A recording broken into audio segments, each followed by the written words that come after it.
Let us start. So, good morning, good afternoon, good evening. We have the recording starting now.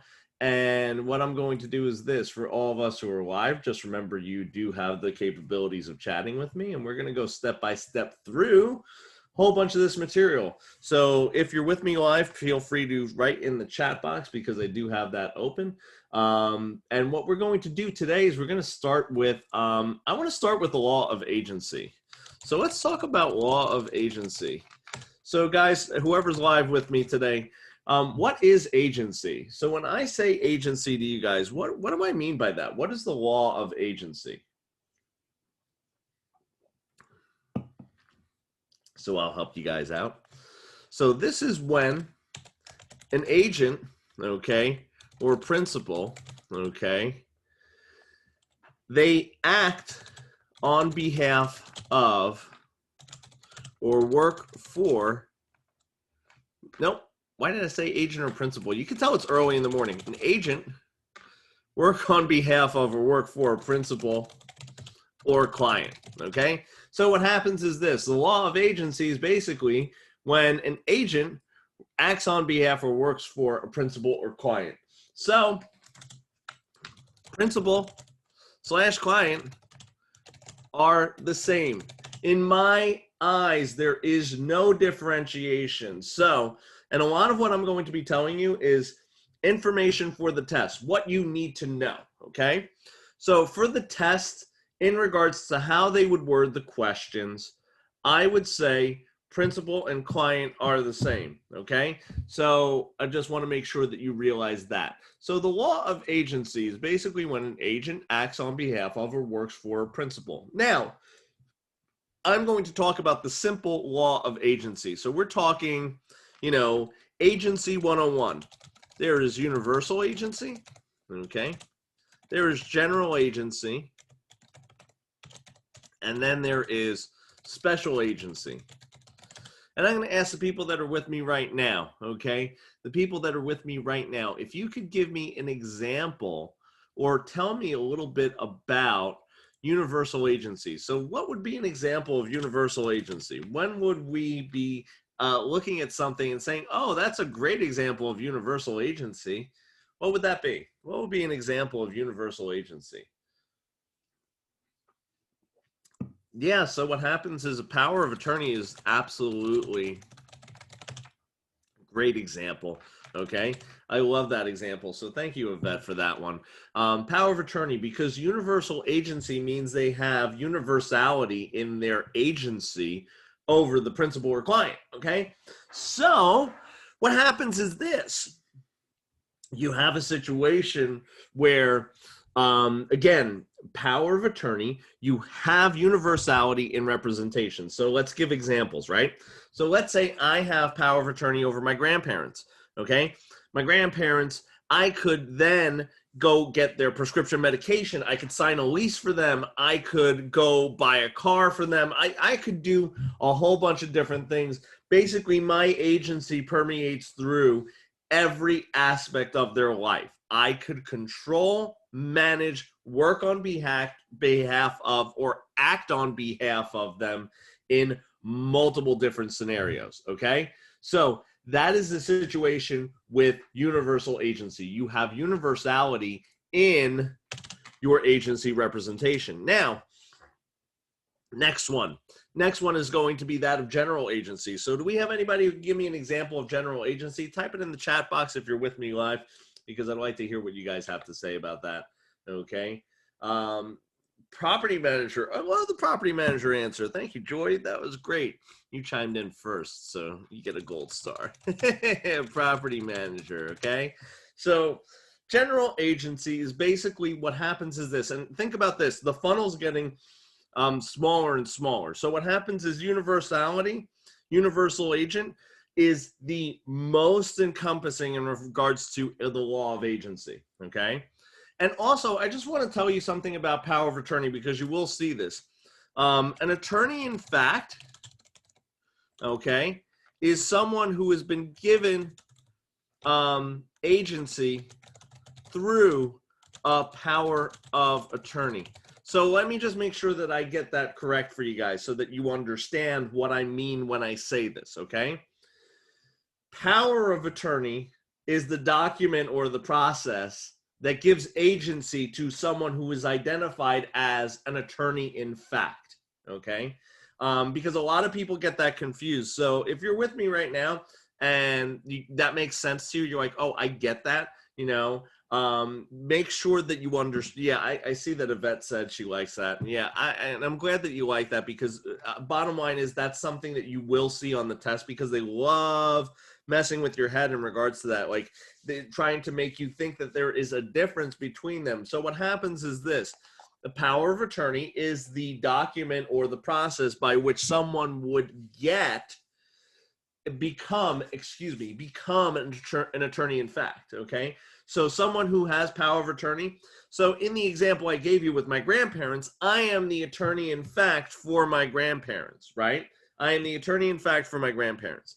Now, general agency. Let's talk about this for a couple seconds. So general agency is basically a property manager. That is the best example. Why? Because let's say that Yvette had multiple properties, right? Yvette has multiple properties, and you have, 3-4 office buildings, okay? And out of those 3 or 4 office buildings, I am managing one of them, okay? I am managing, let's say, property ABC, okay? What happens is this: I have universality within a certain business responsibility. So let me give you an example. I'm managing property 123 Main Street for Yvette, and the plumbing goes, a pipe bursts. I have purview to call up a plumber, have them come out, pay for the plumber out of the business expenses, okay? I could do all those types of things, okay? I could do all that stuff, all right? I could also fill vacancies. Let's say that the property needs, a new van, because maybe we transport people back and forth. Maybe we're, an active adult, building, and maybe we do medical transport for people, right? So we need to start purchasing vans. Maybe I go to the car dealership, I go to Ford, and I go, hey, we need 5 vans. I'm going to do that on behalf of Yvette, the property owner, okay? Because this is what the business needs to run, okay? And then if I do something stupid, Yvette could go, yeah, you're fired, okay? But otherwise, I have the purview to act as her agent, okay? Because I've been given this opportunity, this property management contract, right? I am the property manager, and I have general agency within that. But if Yvette said, was like, oh, I'm thinking about buying a personal car, I couldn't go down and sign papers for her for her personal car. I couldn't go pick up her prescription medication. I couldn't sit there and be like, oh my gosh, I could go out and, buy a house for you. No, I cannot do all those things because my agency doesn't cover universality for my client or my principal. It only covers a general aspect that is contained within a business, okay? That is contained within a business. It's kind of like, basically think of it this way, how I always think of it. Basically, it's your dog with an invisible fence, okay? It seems like they got a lot of freedom, but reality, they don't. We have a dog actually on our block. I'll tell you, because I love stories. We have a dog on our block that my wife is always afraid that it's going to run out and we're going to hit it with our car, because it literally walks, it like tight ropes along the edge of the curb. You know how like you have like that 2x4 little section of cement right by that lip of the curb, right by the grass and everything. The dog literally tight ropes on that, because that's the furthest edge of the invisible fence. So basically, property managers, general agency is basically a dog with the invisifence. It seems like you have a lot of run, but in reality, you're contained to one specific thing. So, and actually, I just thought of that analogy right now. So are there any more examples on the test in general agency in regards to a licensee? No, property manager really is going to be the best one in regards to real estate, because Really, truthfully, that's what it's going to be. There really isn't another better example. However, if you did think of one where they could be self-contained within a business, like going back to the analogy I gave you, where they have somewhat of a free run within a business, like an invisible fence with a dog. Yeah, I'm sure that you could think of it, but I haven't thought of any others other than that. There's probably not going to be. But here's the thing too, and actually, this gives me a good pointer that I want to give you for the test. Listen, you guys do not need to have as in-depth a knowledge as you think you need on a particular topic, okay?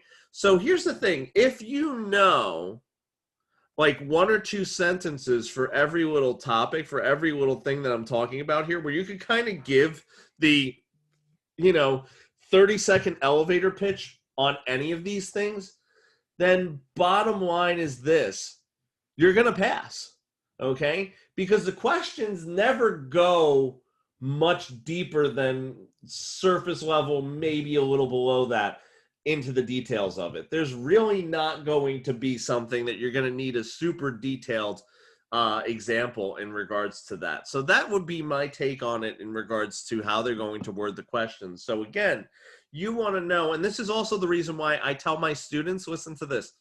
I tell my students all the time, study for about an hour and a half to an hour and 45 minutes every day. No more than that. And you could break it up throughout the day. You can make it longer. You can make it shorter, whatever the case may be. But don't study too much, because then what happens is you start to over-process the question. The question is super simple. Like, I will tell you a story that I tell a lot of my students, okay? And you probably heard this before if you are one of my students. If not, I'm going to tell it again because I think it's fantastic. There was a test that I used to give that was like a practice exam, and I called it the black cat test. Why did I call it the black cat test? Because every question on the test was as simple as, what color is the black cat? And the students would come in, they would take the test, and then I would ask them, how was the test? How hard was the test? And some of them went, oh, Stu, that was the hardest test I've ever taken in my entire life. And I would chuckle and I'd be like, all right, well, let's look at a question. We'd look at a question like, what color is the black cat? And I said, you chose orange. Why? They said, because you were trying to trick me. So I said, look, if you go into the test thinking that every single test question is hard or that every single test question is a trick, then what happens is that you're going to get a question like, what color is the black cat? And you're going to go, I know you're trying to trick me, you tricky test writers, and I got you. You won't let me fall for this trap. And you're going to get the question wrong. So don't overprocess it. Don't overthink it. Don't think that you need to know super in-depth stuff for this. If you know a 2 to 3 sentence thing for the test, you're probably going to be better off than how you originally were. So that's kind of a little test taking tip 101. And I like to throw that in there for the webinars too, because I like you to know that kind of stuff. Okay. I think that's very important too. So let's talk about, because we covered general agency, I think, really well, okay? I think that we have that down. Let's talk about special agency. So special agency is one specific task or goal, okay? So, yeah, real estate agents are really a great one, okay? Real estate agents, okay? That's us. That's us, folks, yeah. So when I'm working on behalf of a seller and they say to me, the roof has, a leak in it, okay? It's not my responsibility to take care of that, right? Because I'm not the property manager, okay? If I was the property manager for the property, it would be my responsibility to go and fix the leak in the roof, right? But when it comes to special agency, okay, when it comes to special agency, my only task is to procure a buyer if I'm working for the seller. And that actually is a really good thing that we should chat about for 2 seconds. So a listing agreement is an employment contract to procure a buyer for the home, okay? A listing agreement is a employment agreement to procure a buyer for the home. And I'm sure you hear Rosie barking at the wind right now. So I hope that's not too distracting, because that happens on a Saturday morning every once in a while. So does that make sense, guys? So a special agent, one specific task. That's going to be a buyer's agent finding a home for somebody. That's going to be a seller's agent procuring a buyer. Okay, property manager. That's our example of general agency. Okay, that's going to be a situation where you have property manager who's taking care of multiple different things on the property. Okay, and then we have universal agency, which is going to be power of attorney. They have universality in their agency representation. Okay, so Ezra said, so basically special agency is called a real estate agent. No, special agency is going to be when you have, so watch this, and I think this is important to identify. You have one specific task or goal, okay? So watch this. If I gave my admin a specific power of attorney for one task where she could only sign paperwork for the lease of my car, and I sent my admin into the car dealership to sign my lease paperwork, that was the only thing she could do. So that would be an example of special agency, okay? So if I did that, that would be one specific task or goal. Or I will tell you this, I've signed property management agreements with people that have been special agency because they have given me one specific task or goal, okay? And that was make sure that the home is not vandalized and that the vacant home is still standing. That's it. I wasn't contracted to repair anything, to call a plumber, to do anything. I was just simply on a bi-weekly basis going to the property. Is it still standing? Is it still here? Check, sent it over to the client. I did no actual managing of the property. All I did was a vacancy check for them. And that's very common because I live by the Jersey Shore. So there's a lot of people who have beach houses that are not occupied during the winter months. So a lot of agents are tasked with, hey, could you just go there and do a vacancy check and make sure that there's no squatters living there, there's no nothing, there's no riffraff, that kind of thing. So that would all fall under special agency. So an example of special agency would be real estate agents acting within a transaction. Seller's agent looking to procure a buyer, okay, for the property, okay, or a real estate agent looking to find a property for a buyer, right? So does that make sense, Ezra? Does that make is that a little more clear for you? And let me know in the chat so that I can make sure that I got you covered. Awesome, yes. So I got a yes from Ezra. So the other thing that we want to talk about when it comes to agency is something called our fiduciary duties, okay? So I'm going to do a little erasy, okay? So that we could start writing about the fiduciary duties, okay? So I like using acronyms. You guys probably like using acronyms. So here's what I usually use. So I will tell you this, there's several different ones, okay? There's several different ones that are out there. Typically, they're all pretty much synonyms. Yvette said cold AC. I like saying this in a fiduciary duties to client. And I always say this, fiduciary duties to client, okay? Because we have identified what a client is, okay? The client is the one that you have the fiduciary relationship with, okay? And just keep this also in mind, okay? The client has a fiduciary relationship with the broker. They do not have a fiduciary relationship with the actual salesperson, but because the salesperson works on behalf of the broker, the fiduciary duties and the fiduciary relationship, goes down to the agent. So basically, they have that too. So what happens is in most agency disclosures, okay, kind of talking a little bit about disclosures too,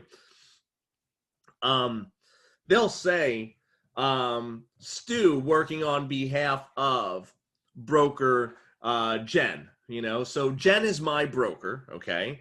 And what happens is this, the agency relationship is actually with Jennifer Colomedici, and I'm a representative of her, okay? So that's how agency disclosure would work. I still owe them those same fiduciary duties that the broker does because I'm a representative of them, okay? But let's talk about the fiduciary duties, and I will tell you the one that I go with, the acronym I go with the COLD. I always say this: if we have a fiduciary relationship, we are close enough to one another that we could catch a cold. And those are accounting, okay, care, obedience, loyalty. I also kind of put this in parentheses, confidentiality, and disclosure, okay? And we have a question in here. So the relationship is with the licensee and the fiduciary duties is with the broker. No, understand this. Watch. You ready? I'm going to draw. Here we have the broker, okay? And what happens is here we have the client. Helps if I could spell. This would be called the agent, right, in an agency relationship. This would be called the client, okay? This would be either the seller or the broker, okay? I mean the seller or the buyer, excuse me. And what happens is this. The fiduciary duties are here. Fiduciary duties to a client. Boom. But what happens is this is the mama bear, and the agent or the salesperson, by proxy, because they are working as a representative of the broker, still owes the fiduciary duties. Still owes them, okay? The relationship is with the broker and the client, but the salesperson is working as a representative of, so they still owe the fiduciary duties there. So hopefully that makes sense to you, because I want to go on to talking about the fiduciary duties as I see them. So, accounting. What do I mean by accounting? That if you're going to be handling money for them, you handle it in a manner that's going to be responsible, legal, lawful, okay, all that kind of stuff, okay? Also, if you're going to be doing any kind of calculations for them, the expectation is not that you are a CPA, okay? But the expectation is that you could do 1 and 1 is 2, okay? You need to do that. You need to be able to go 1 plus the 1 equals the 2. If you can't do that and you cannot handle money, you should not be an agent for anybody, okay? You should not be an agent for anybody. So if you can't do that simple one, then no, you can't. The other one is care, okay? Care covers a lot of different things. It's mushy, kind of. It's one of those things that, are you being careful with the client? So I would say misrepresentation is an example of not being careful, okay? So let me ask you this, guys. What is misrepresentation? Because usually what happens is there's 2 things that come up. There's misrepresentation and fraud. So what is the difference between misrepresentation and fraud? And you could type in the chat as I take a sip of something. Intent. Oh, yeah, absolutely. 1000%. So watch this. You ready? So intent is the huge lie that is basically the line that I draw in the sand in regards to the differentiation between the two. So if I misrepresent something, watch this. You ready? I have a house, and let's say that this house that I have over here, okay, is 1,500 square feet, okay? Now, I'm going to show you, here's happy buyer, okay? Happy buyer. They say, hey, is that home, it feels like it's 2,000 square feet. And they ask that as a question to the agent. They say, is it 2,000 square feet? Now, let me give you 2 scenarios. Scenario 1, agent doesn't actually know if it is 1,500 square feet or 2,000 square feet, and says to the buyer, yeah, this feels like 2,000 square feet. It's 2,000 square feet, you know? So that is an example of misrepresentation, okay? The other one, let's say I know it's 1,500 square feet. And then I say to them, yes, it's 2,000 square feet. That's fraud. So that is like the best example there. Okay. So misrepresentation is the floor on the picture was hardwood floor when actually it's luxury tile. I mean, if they know about it, I would say that if they know, then I would say that's more fraud than anything else. Okay. Because that seems like something that they potentially knew and they described it or did it differently. So I like the example I'm giving where the square feet footage of the home, one, you genuinely don't know and you just answer it and you go, yeah. So I would say in the example of misrepresentation that they were in breach of the fiduciary responsibility of care, right? They weren't being careful. Next one, obedience. If it's lawful, you must abide by it. If it is lawful, you must abide by it. Okay.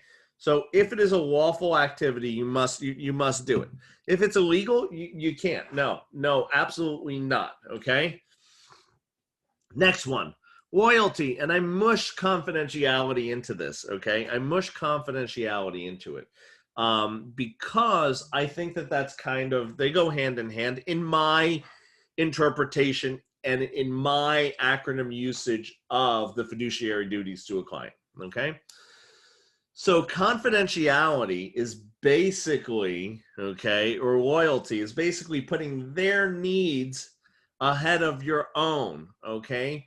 Making sure that you're not sitting there deviously plotting against them to try to get more of a commission or to do something that would benefit you that might not be representative of being loyal to the client. And the next thing is disclosure, okay? The next thing is disclosure. So when it comes to disclosure, here's what I'm going to say. Disclosure, you have to disclose. So Joy said you have to disclose material facts. So here's the thing. I will talk about a customer in a second and what we need to disclose there. But what I want you to know is this. When it comes to your client, you are absolute funnel. It's basically whatever you have, they have. Okay? You are not entitled to not disclose information you have from them, whether it's material or immaterial. Okay? So to a customer, to all parties in the transaction, and when I say a customer, I mean the third party in it. So if I'm representing the buyer, the seller would be my customer. If I'm representing the seller, the buyer would be my customer. So it's whoever I'm not representing that is a party to the transaction. So in regards to that, okay, what happens is this. You must disclose material facts. So what would be a material fact? Why don't you type it in the chat, guys? Let me see if I could, if you guys are awake. I want to test you out. Cracked floor is definitely a material fact. Yeah. There's a bunch of things that could be material facts. So leak in the roof. Yeah, leak in the roof, leak in the ceiling, right? Let's see. There's a lot of things. So tell me the difference between this, because I think a lot of students get this one confused. What's the difference between a material fact, okay, or material? You gave me a lot of material defects, which are material facts, okay? What would be a latent defect, okay? What would be a latent defect, okay? Hidden, right? Our latent defects are hidden, okay? Stephanie said oil tank. Yeah, if it's not known, like if you don't know that there's an oil tank, like, okay, well, let me tell you this. My wife, when we first started dating, she had a house, okay? And she bought it on a shoestring budget. She was like, yeah, I'm just going to do whatever the bare minimum is. And it was an older home, and the home inspector told her, yeah, you don't need an oil tank inspection. Yeah, you don't need that. And lo and behold, when she sold her home, because she wanted to buy a home with me, what happened was this. The buyer who purchased her home found an oil tank, okay? Found an oil tank in the property. So what happened was this. She didn't know about it, so it wasn't a latent defect, okay? That wasn't a latent defect because that was something that it was an unknown latent defect, right? So that wouldn't have to be disclosed because, again, she had no knowledge of it. So that wouldn't have to be disclosed. But you know what? I'm going to tell you a story. I'll tell you something that is an example of a latent defect that you would have to disclose, right? My parents, and actually I think my mom's on the chat right now because she helps me out with a lot of this, so I think she's listening. My parents have a leak in their bathroom shower for like yeah, hi mom, yeah, for like I think like the past 15 years. And they literally, so every 3 months there's a spot that comes up on their living room ceiling, and they have had probably 20 contractors in that have ripped out walls, ripped out things. And until I think a year ago, they hadn't figured out what it was. So it would just randomly come back like every several months, like this stain would just come back, okay? They didn't know where the water was coming from, okay? Now, that being said, what happens is this. Let me give you an example of when this would be a latent defect that would be known, okay? Let's say she just covered it up, painted it, sold the house, and said, you know what? To hell with it. I don't know what the heck is going wrong. I can't figure it out, and I've tried, okay? And then all of a sudden the buyer buys a home, you know, and hires a contractor. A contractor comes in and goes, oh, yeah, I was here 2 months ago. I have no idea what the heck's going on. That would be an example of my mom being in deep poo-poo, because then what would happen is the buyer could then sue and say, hey, you knew about this latent hidden defect. And how do I know you know? Because the contractor was here 2 months ago and you didn't disclose it. So that's a great example, a real life scenario. And she said, yes, it's all fixed now, finally, hallelujah. And the reason for the leak was actually, it was quite interesting that the person finally found it. Yeah, so that's that. But you have to disclose everything to your client. You have to disclose material and known latent defects to a customer, okay? So guys, are there any questions, concerns, burning desires on the laws of agency? Also financial, yeah, if it's impacting the deal 100%, you have to disclose financial material facts. So let me tell you another story, because I like the stories because they kind of help your mind remember this stuff. So I had a scenario where, and I'm going to do a racy because I need some space to draw, okay? So what happened was I had a scenario where one of my agents, okay, that I was managing, had a development that they were showing buyer clients properties in, okay? So they had a development that they were showing buyer clients properties in. And this development, let's just call it, you know, Sleepy Hollow, okay? Okay, so in Sleepy Hollow, okay, what happened was this. The HOA was being sued by the builder, okay? And what happened was this caused the buyer to not be able to get a loan. So they couldn't get a conventional loan on the property, okay? They couldn't get a conventional loan on the property, and it caused multiple problems, a myriad of problems. So now what happened was this. About a week later, there's a seller in Sleepy Hollow, and they come to us and they say, Stu, we'd like to sell our home. Now, the agent said to me, hey, we have knowledge that it is extremely difficult to get a loan right now in this development because of the pending litigation, because of the list pendants that they have filed. So what happened was this. I said to my agent, the new seller has to disclose it because that's a material fact that we know about. And the seller was pretty unhappy with that, but we covered our legal butts. So that one was a really great example of when we needed to, you know, disclose a material fact that was like a financial fact. And again, it goes to two things. Number one, we needed to disclose to the seller because we have to have full disclosure, right? We needed to disclose our knowledge of this to the seller. Number two, okay. And here's the thing. Someone said to me, wouldn't you have to keep the financial capabilities of your buyer confidential? Someone asked me that. That was something I wanted to mention. And I said, that's a great concern to have, right? Because here's the thing. They said, Stu, you can't tell confidential information to the seller, to this new seller. You can't just do that. And I said to them, I said, yeah, but I'm not telling them about my buyer's particulars, like what their credit score is or anything like that. I'm simply referencing the list pendants that I was made aware of in regards to the HOA and the builder having a legal dispute and causing financial issues. So I said, that is public records. I didn't know about that until other things uncovered it, right? But now that I know about it, I have to disclose that. So that's a great situation where you would have a scenario that might, that's a great way to look at how you might have it on the test, how you might have it, all that kind of jazz. So number one, I have to disclose it to the seller. And as soon as I give him that information, he now needs to disclose it. So it's this evil circle right there of things happening. So in a nutshell, guys, that's agency. So do you get something out of that one? Let me know in the chat if that worked out for you. If you were like, oh man, that was good. That was good stuff. I see some people said, yeah, that's fantastic. Isn't that wonderful? So let's keep moving. Let's keep grooving. So law of agency done, right?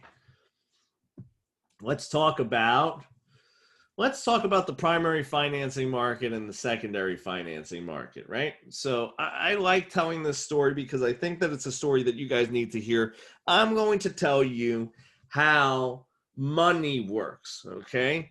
How money works, okay? And I always love talking about money because I think that I have some really good explanations about how you could remember what things are. So here we have a bank. That's how I draw a bank, okay? And in the bank, we keep money, okay? Now, over here, we have buyer.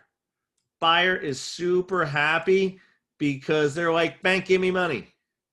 I found a little house over here that I want to buy, okay? So they're like, bank, give me money. So the bank gives them money, okay?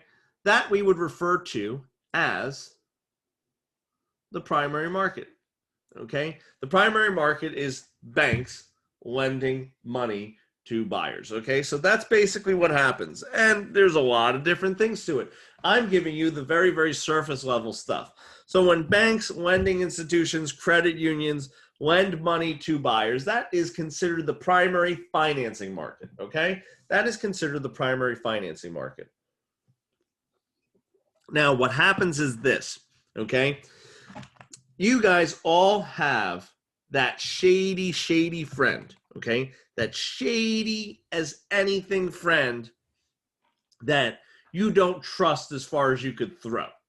What do I mean? You know that if you go out to dinner, they're like, oh, I'll pay you back. And in your head, you're going, yeah, I'm never seeing this money. Like that's like I just treated them to a $40 steak and I'm not seeing one single iota of a penny. Like that's, yeah, no, that's not coming back to me. So here's what happens.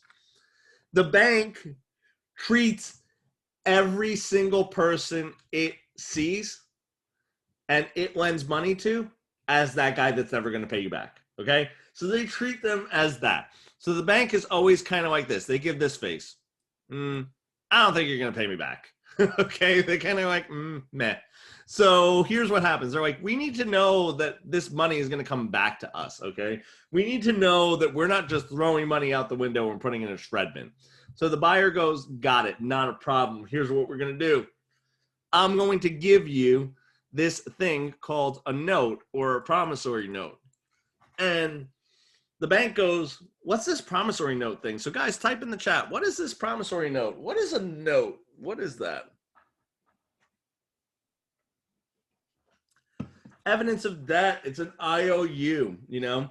Yeah, a promise to pay. What I think of it is this. Mackenzie wrote a promise to pay. Yeah, basically, it is an IOU. That's what I call it.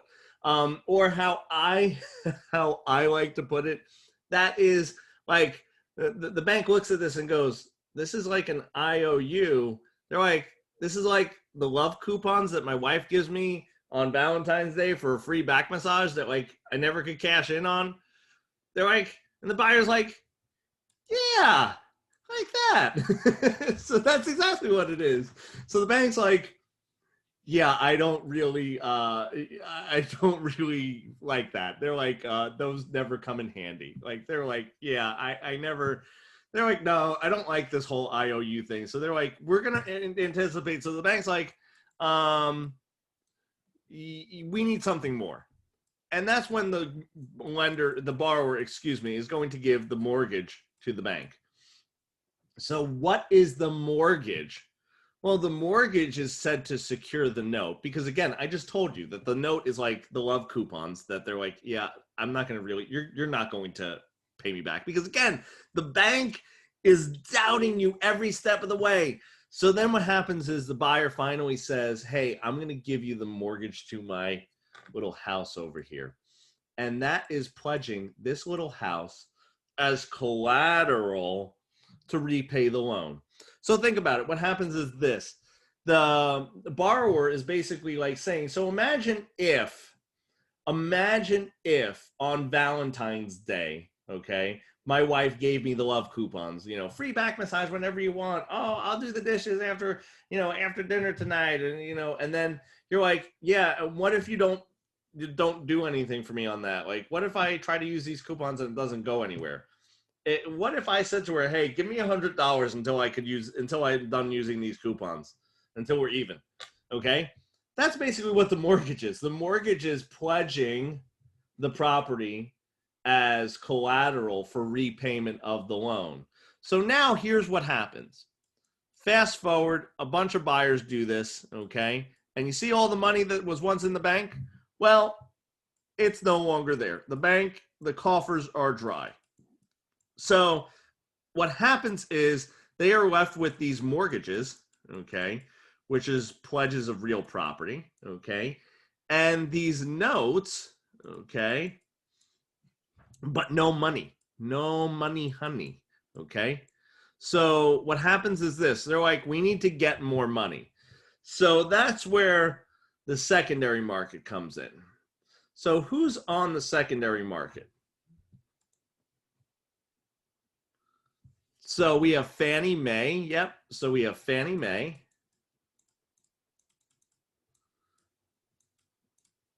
We have Freddie Mac.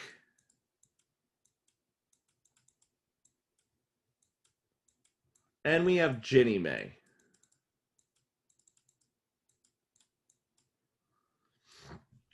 So here's what happens. These banks now say, hey, okay. So Yvette said Fannie Mae is the main one, right? Fannie Mae is the biggest. So Fannie has the biggest Fannie on the secondary market. So that's how I remember it. I always say Fannie has the biggest Fannie. So what happens is this. The banks now say, hey, because here's the thing. They have the Scrooge McDuck vaults of money, okay? So these people over here have the Scrooge McDuck swimming pool of money. So the bank goes, hey, can we have some of that money? And the banks, the Fannie Mae and Freddie Mac are like, well, what do you have? And they're like, well, we have these mortgages and notes that are going to be paid over time by this guy over here, okay? So would you like to buy them off of us? And Fannie Mae and Freddie Mac are like, yeah, okay, absolutely. So here's what happens. Fannie Mae and Freddie Mac, those are the purchasing entities on there, and I'll talk about that in a second. What they do is they will purchase the mortgage or note. Now, here's the thing. Do they purchase it for more or less than what was lent out? Typically, more than what was lent out, okay? Because there's two things you could do with a loan. The bank could just sit there and hold the mortgage and note and service them over 30 years and get that money back over 30 years plus the interest. So interest is rent on money, okay? Interest is rent on the money that is borrowed. So that's the situation there. Now, what happens is this. Fannie Mae and Freddie Mac will pay more, but not like an exorbitant amount more. We're talking like a little bit more. Sometimes if the banks really need liquidity, they'll do what's called discounting and they'll sell it for less than what was lent out. That's typically not the norm, but sometimes Fannie Mae and Freddie Mac have some leverage, and they do get them at a discount, okay? So that's what would be called discounting on the secondary market, okay? When they sell it for less than what the note is for, okay? So here's what happens. Fannie Mae and Freddie Mac purchase it, give the bank more money, okay? And then what they do is they package and warehouse these and sell them to investors, okay? That's how they get their Scrooge McDuck vaults of money, okay? They so they sell it to the primary market at a discount? No. So the secondary market does not sell to the secondary market does not sell to the primary, okay? The secondary market is purchasing the mortgage and note from the primary. So watch this. Primary market is the banks, credit unions, and lending institutions lending money. They run out of money, and they are left with mortgages and notes. They sell the mortgage and note to the secondary market. Secondary market on the purchasing side consists of Fannie Mae and Freddie Mac. They typically purchase it at a higher rate. So let's give it a number. Let's say this was a $100,000 loan. Fannie Mae and Freddie Mac will purchase it for like $105,000. If they purchase it for $95,000 or like lower than what was lent out, that would be considered discounting, okay? But Fannie Mae and Freddie Mac always purchase from the primary market. Does that make sense, guys? Type in the chat if that does. Okay, great, fantastic. Now, I told you that, so someone said, yeah, it is confusing, and that's why I like to break it down like this, because I think the story, I actually think the story helps. And here's the thing, that story, that's been, I think 10 or 12 years in the making, where I've tried to come up with a really good analogy and a good way to explain it. So my old man brain finally figured out a good way to explain it that students tend to get it right. Nope. So, okay, so what does the secondary market do? So watch this. I'm going to show you, because here's the thing. And Samantha brings up a good question, okay? Samantha's question is, and the secondary market sells to? Secondary market, basically, here's what they do. It's called warehousing, okay? Because here's the thing. Remember I told you in that analogy up until this point, I said, Fannie Mae and Freddie Mac have this Scrooge McDuck vault of money. That doesn't just appear. That's the whole entire thing. Like, we don't start with the origination of, and then there's just money here. Like, so how did they get money, right? Like, there's always a story of, how did we get this? How do they get more Scrooge McDuck vaults of money, okay? Well, what happens is they warehouse. So think about warehousing. What do you think about? Here's what I think about when I think about warehousing. I think about going to Costco and going through there and going, oh my God, you know, keeping something in bulk. Yeah, I think of keeping something in bulk. I'm warehousing it. I'm saran wrapping it with like 42 things. When I go to my warehouse stores like Costco, BJ's, Sam's Club, I go in there and I'm like, yes, I am going to buy 76 frozen egg frittatas, because for some reason I always think that I need like that much of it, right?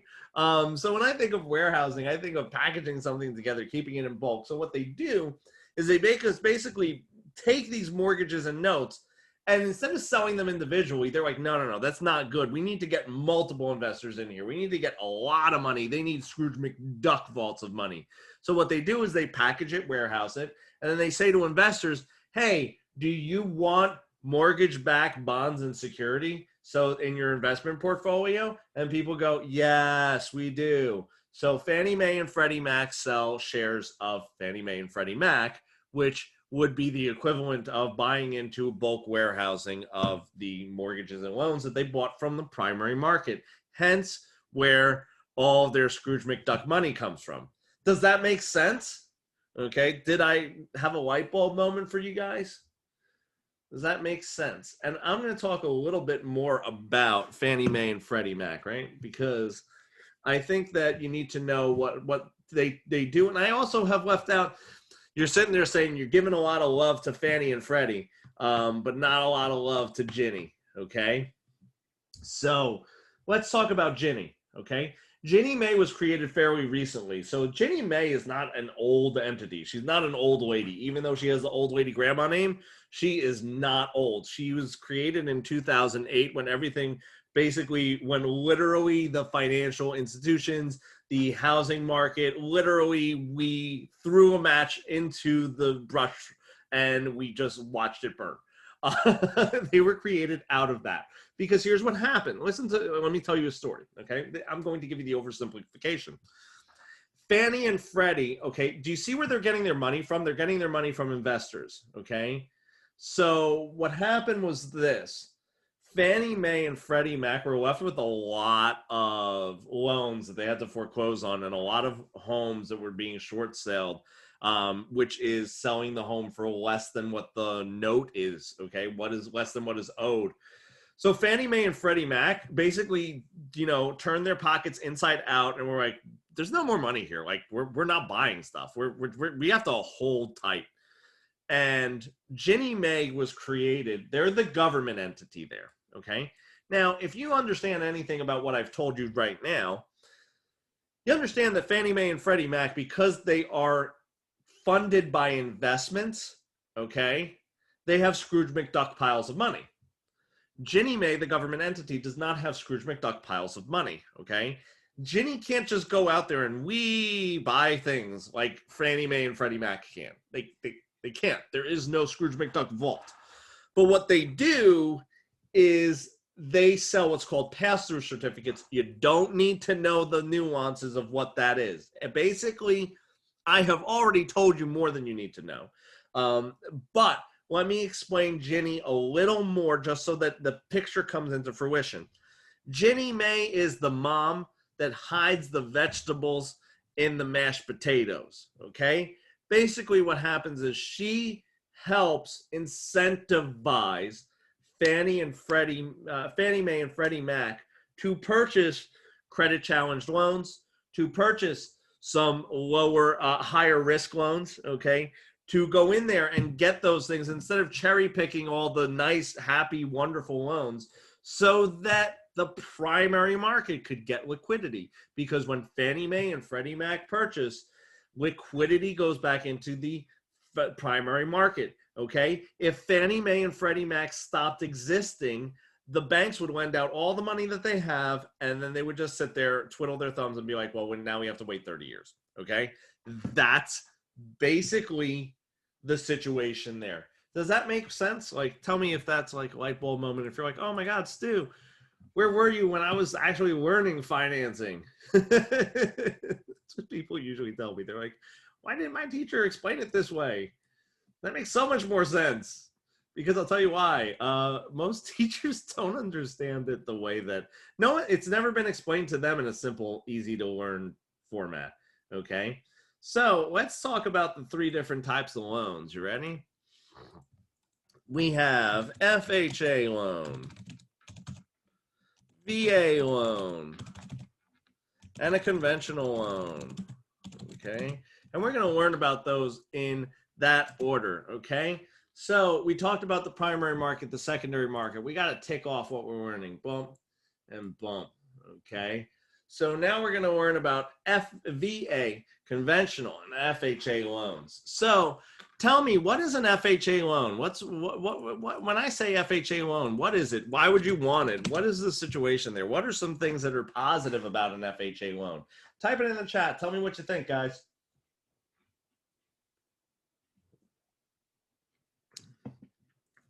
For those with less than desirable credit. Okay, yeah, I like that. So less than desirable credit applicants, right? Less than desirable credit, or they have less money down, right? So those would all be reasons why you want an FHA loan. So let me ask you this. Higher interest rate? Maybe. Maybe. Like, that depends on the program. That's not necessarily a characteristic of an FHA loan. It's not, it would be unfair to characterize it as necessarily a higher interest rate. Typically, yes, because of all those things. Do they need mortgage insurance? Yeah, they have MIP, which is mortgage insurance premium. Okay. And here's the thing with that. That has an upfront component. There we go. As well as monthly premium. Okay. Paid by borrower. So in mortgage insurance, okay, any type of mortgage insurance is going to be paid for by the borrower, and it covers the lender, okay? Because here's the thing, okay? Let's say these people came into the bank, okay? They came into the primary market. So now we know what the primary market is. Those are our financial institutions, credit unions, and lenders, stuff like that. And they said, "Hi, Wells Fargo, I want to take money out. I want money." Okay. And Wells Fargo goes, "Sure. How much money do you have?" And they're like, "Not a lot." And they're like, "Okay. And what's your credit score?" And they're like, "Well," and the lender's like, "The Louis Vuitton bag on your arm, is that, worth more than what your credit score is?" They're like, "Oh yeah, definitely." And they're like, "Oh, okay, what about a PlayStation 4? Is that higher than your credit score?" They're like, "Oh yeah, probably." So what happens is this: the lenders are not really keen on lending out that money, right? So like, they're like, "We don't really want to lend to you." Okay. So what happens in an FHA loan, the FHA insures the loan. Okay. They insure the loan. Okay. And the borrower takes out mortgage insurance on top of that. So what happens is that's why lenders are willing to lend to these more credit challenged individuals. Okay. That's why they're willing to lend to people that have less money to put down. Okay. Because of that, because of the fact that the FHA is insuring the loan. Okay. So, and yes, it might come at a higher interest rate, but that's really dependent on the program and the situation, because I have seen situations that the interest rate is lower, but typically it's not, Now, also, this is as low as 3.5% down. Okay. So this is, if you don't have money, okay, if you don't have money, honey, and you're looking to buy a little house, okay, guess what? FHA loan is absolutely a fantastic option for you. And what happens is the lenders are more than happy to lend it to you because the FHA is insuring it, and the borrower is paying mortgage insurance premium. Okay. So that is the situation there in regards to that. Does that make sense? Type it in the chat if that makes sense to you guys. Okay, awesome. Let's keep moving and grooving. Grooving it. Ooh, ooh. What's a VA loan? Okay, what is a VA loan? As I get into my little groove right now. What's a VA loan? Talk to me about this. So we kind of figured out. an FHA loan. So someone said veterans. I like qualified veterans. Okay. Because you have to have a certain amount of service time. You have to have there's requirements. Someone said CRV. Oh my gosh, yeah, CRV. What is a CRV? So Joy, I'm gonna put you on blast. If you're gonna tell me CRV has to do with a VA loan, what is it? I'll tell you. Certificate of Reasonable Value. And Stu, what in the world is that? That's the appraisal for a VA loan. Why don't they just call it an appraisal?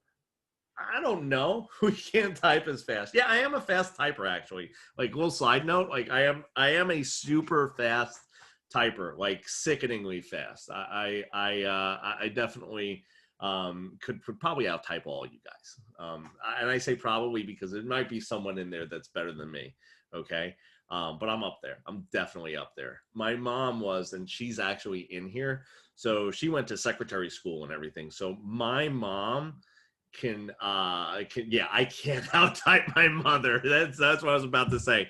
I learned from my mother, but she learned, and she's super technical too. It's actually crazy, but that's a real like side story. So certificate of reasonable value, that is the appraisal.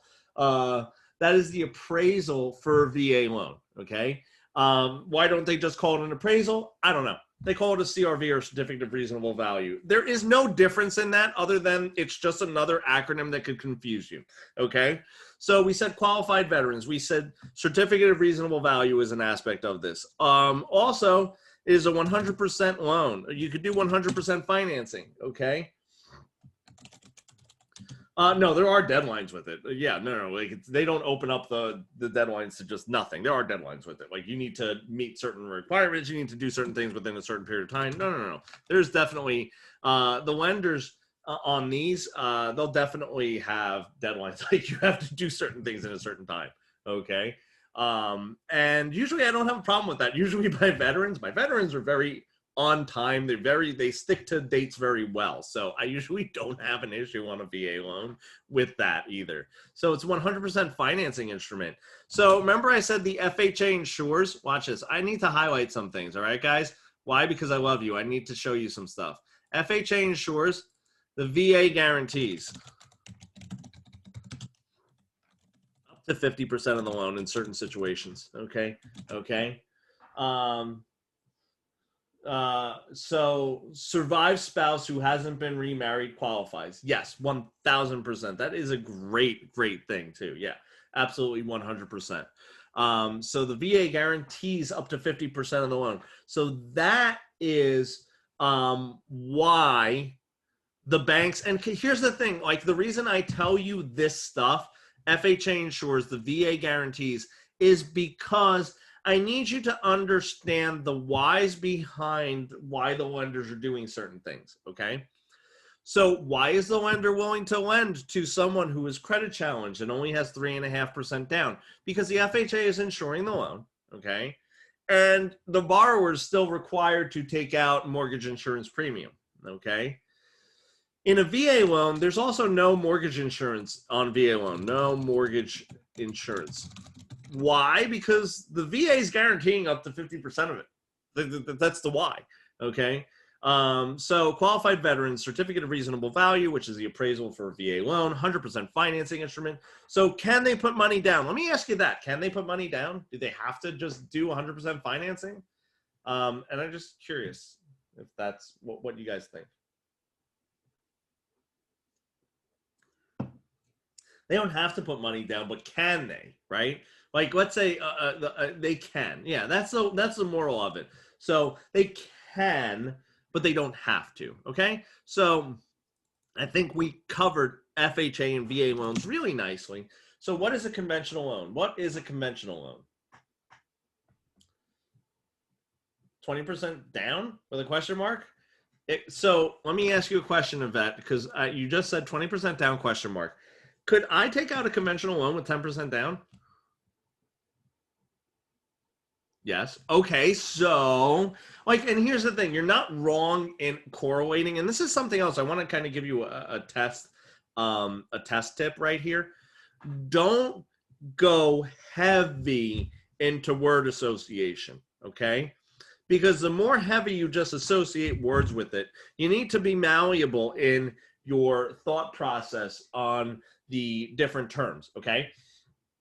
And when I say malleable, what I'm saying is this: you need to basically be able to understand that there are synonyms, okay? There are synonyms, or as my best friend's daughter likes to say, there are cinnamons, okay? There are cinnamons for the different scenarios. So you want to be malleable and have a thought process.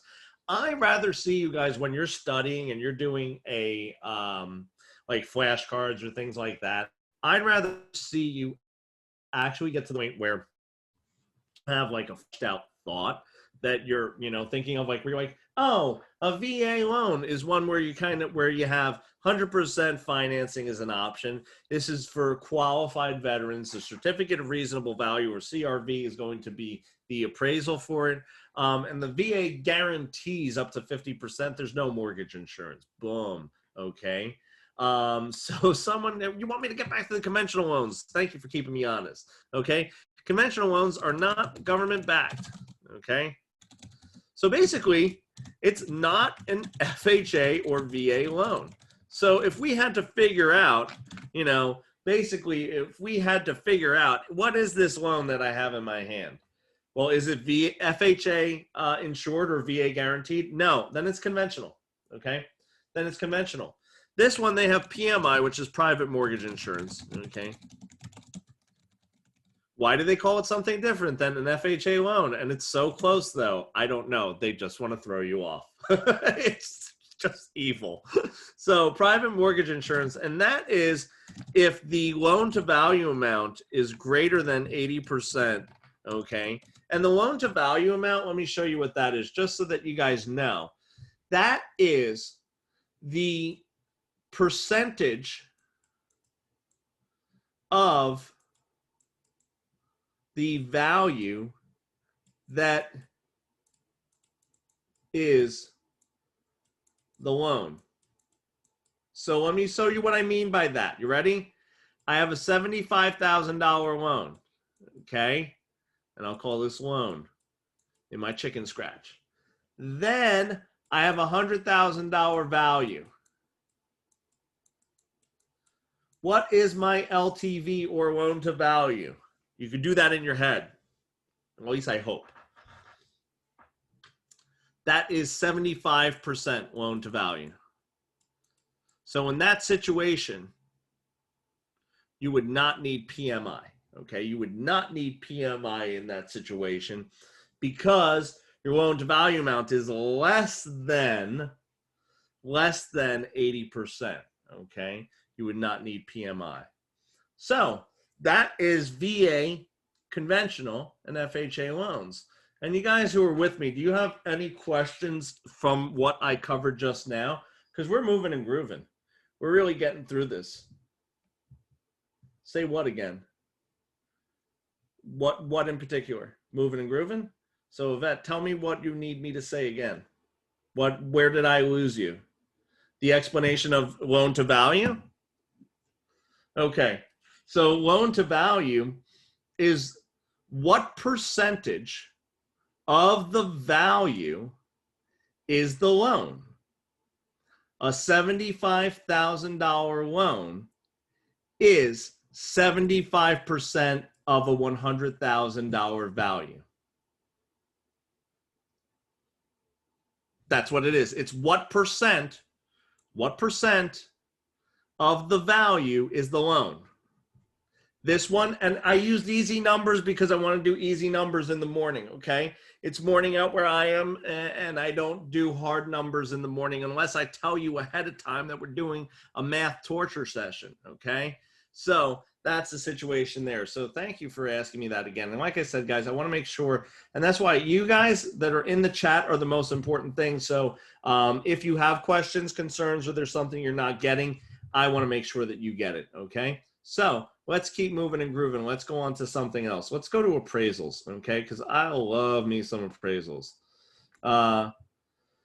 So no, you do not get PMI in there because the loan to value is less than 80%, okay? So yes, that is the situation there. So let's go to appraisals. So guys, what is an appraisal? What is an appraisal? What is an appraisal?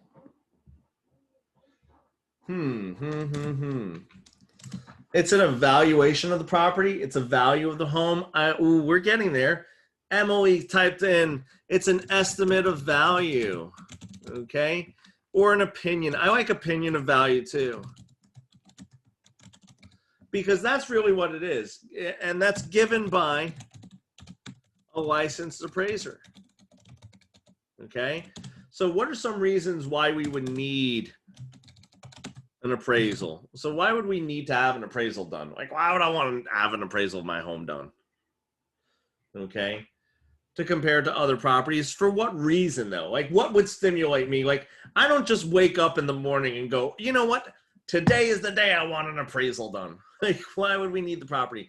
So we're selling it, and maybe, so selling the property, not the highest one, okay? So maybe, I'll put a maybe there, okay? Because there's actually probably a better instrument. So refinancing, yeah, any kind of finance instrument, the bank is probably going to require it. Also, insurance purposes is a big one, okay? Right? Insurance purposes. So maybe selling the property, financing, insurance purposes, all stuff like that, okay? So those are all good reasons why we would need to have an appraisal. So there are 3 approaches to value that must be considered by an appraiser, okay? There are 3 approaches to value that must be considered by an appraiser, okay, in regards to the value, okay? So when they are coming up with an appraisal, they have to consider the 3 approaches. Those are the market data or the sales comparison approach. Then there's the cost approach, then the income approach, okay? So who wants to tell me a little bit about the market data or sales comparison approach? Who wants to tell me about the market data or sales comparison? Yvette said, let us type. Well, what I'm doing is I am letting you guys type. I just want to make sure that we keep going, because if I waited here for you guys to type everything, this would be a 3-hour webinar. So I like to keep going. Also, here's what I'm going to give you. She's giving me a hard time, and I'm giving you a hard time back. What I was going to say is this. I like to make sure that I'm interacting with you guys, though, in the chat, so that at least maybe get your brain going, get you thinking, okay? Because I think that me just kind of sitting here and talking kind of gets to the point where it's like a Bueller. And I don't want to do that. I'm not that type of teacher. I think that you could tell I'm not the type of teacher that reads out of the books. I like to go off the cuff, okay? And here's what I'm going to say. The market or sales comparison approach is usually used for residential properties, okay? When sales data is available, okay? When there's available sales data, this is definitely the best one. So let's talk a little bit about what they do in a market data or sales comparison approach. And I'll use a couple of lingo that you'll see on the test, a little bit of lingo, a little bit of chat. So what they do is they get the subject property, okay? And then they get the comparable properties. Now, listen to what I'm about to tell you. Listen. The subject property you do not know the value of. That is the property that we're trying to appraise, okay? That is the property that we are trying to appraise. The subject property, okay?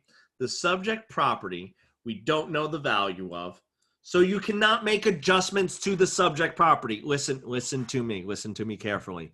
You will never make adjustments to the subject property because you don't know bubkiss about it. Bubkiss is an official word. Look it up. Bubkiss. That means nothing. So I digress.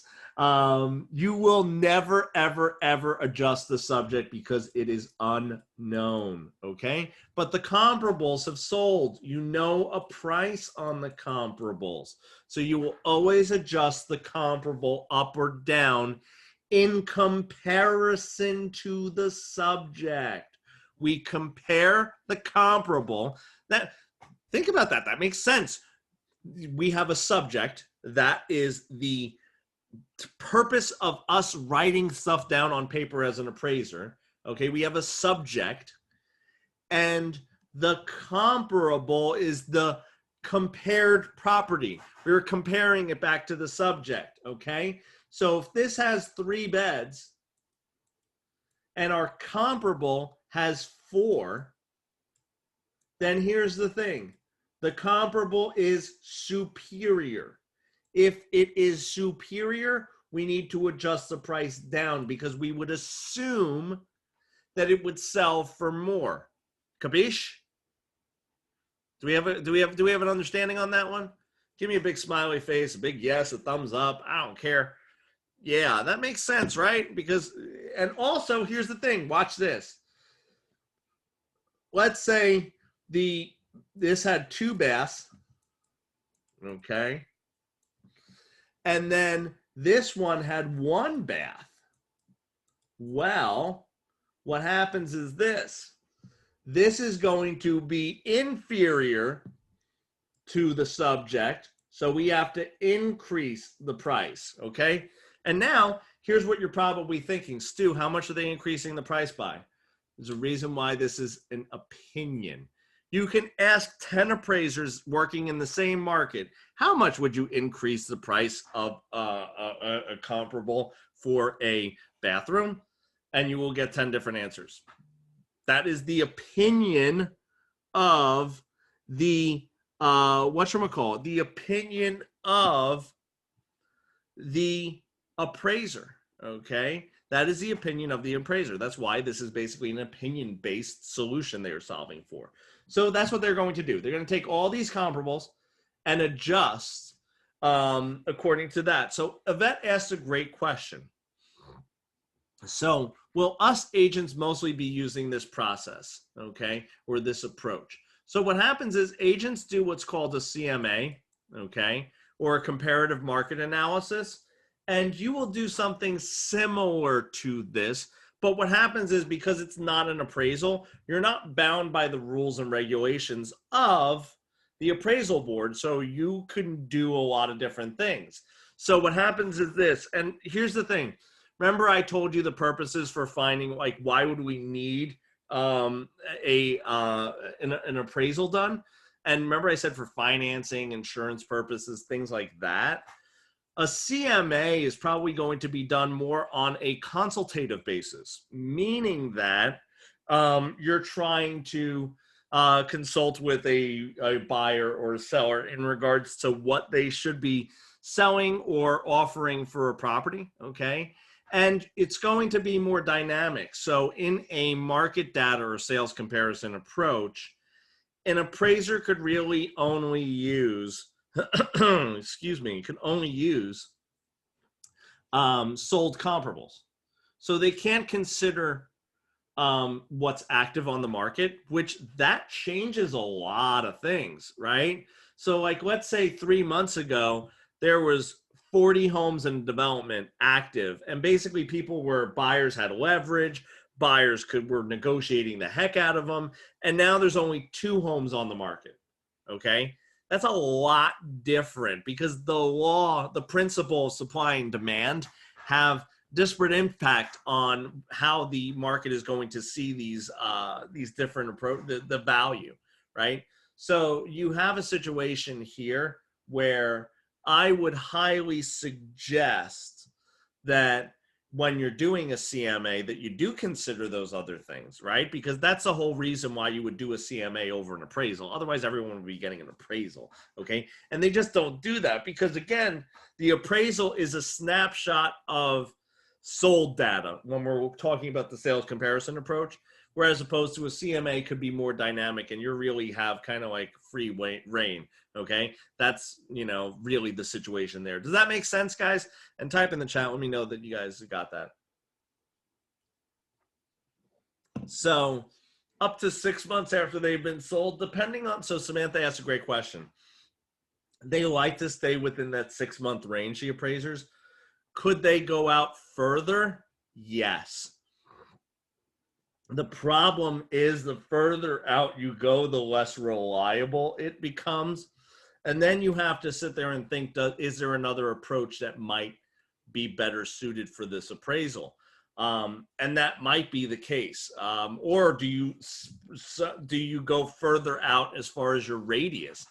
And if you expand your radius as far as distance from the subject, does that have a desperate impact on the sales price? Like, I will tell you this, in a more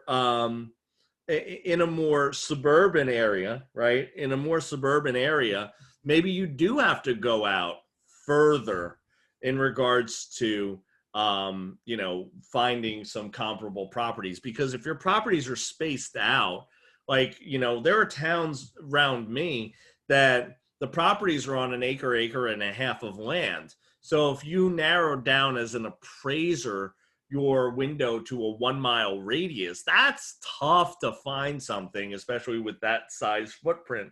So it might make sense for you to go 4 to 5 miles out. Again, why this is an opinion, because basically what they're doing is they're giving data-backed opinions on what they think, right? That's why you could have 5 appraisals on a property and come up with 5 different values, okay? So that's the story there. So that's the sales comparison of the market data approach. Next one, okay? So someone asked, the vet asked the question, the 3-bed, 2-bath versus the 4-bed, 1-bath is an example of substitution, okay?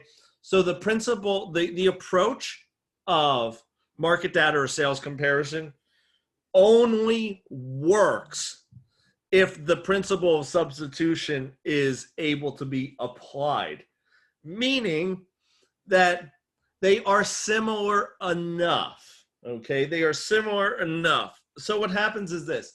If the comparable was a 20-bed, 15-bath McMansion, okay, then no, they wouldn't be comparable enough. The principle of substitution would not apply, because someone looking for that home wouldn't probably consider the other home. So in my example that I'm giving you, I'm saying that there probably is a situation where they're pretty close to one another as far as the bedroom count and stuff like that, okay?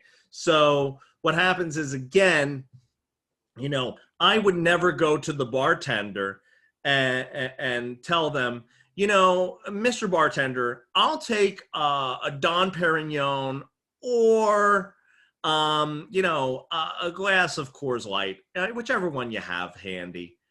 Like, that would be like, you'd sit there, you'd scratch your head as a bartender. You'd be like, what?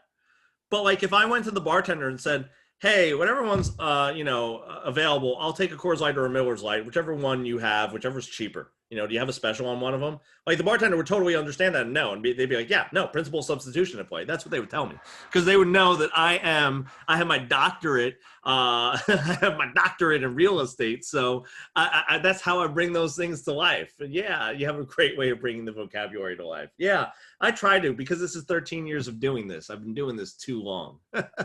That's why you're here. So cost approach. When will we be using the cost approach, guys? When will we be using it? Right? When will we be using the cost approach? So the cost approach, Joy put, new properties. Yeah, I actually love that one a lot, okay? So this would be new construction, okay? Also for special use buildings, okay?